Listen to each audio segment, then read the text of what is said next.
Silent killer. Alright, now steady, so yaller. Thank you. Alright, full bar and catering. Kazimizana mkoma wangu uyeteri gansi Gande kuti tiripa kuchaka jibansi Indesaka mazuwa nutane mafansi Usazurwadzi wawe unataro wastansi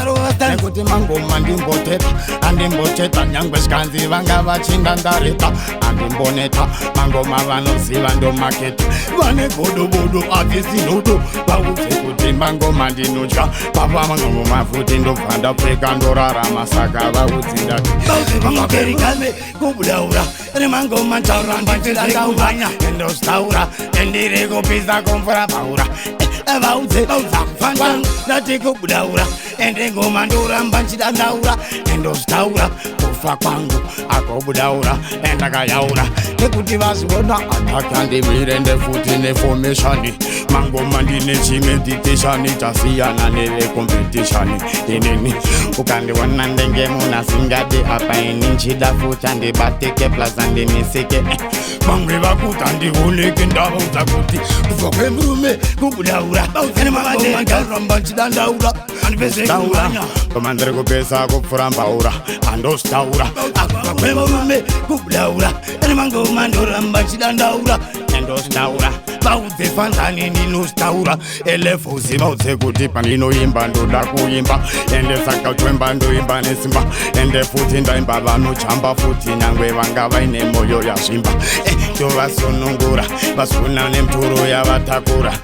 Namoya ndovapedzera Mangoma nchipotsera Vanhu vangu ndovanakwanga Ekobudaura Ane mangoma ndaramba nchidandaura Endostaura Elekuti vanoziva ngoma ndopisa kotopfura mbaura Ebeba kwangu ekubudaura Ndiri murume Andigume Endavalume Mwari chikonzero chakaita kuti nivanditume Ona vavasiona kuti ina ndinyora ndimira ndisara vafari Vauze kuti vakuti vangu mkadza asvari Manchava nyari kuva ndiya mwari Vana chaita mari Vangi vari kunzi nduve pandari Asi denja ndazotengawo yangu motokari Saka chaita ndavauzete kufa kwangu inini Anoiswa kala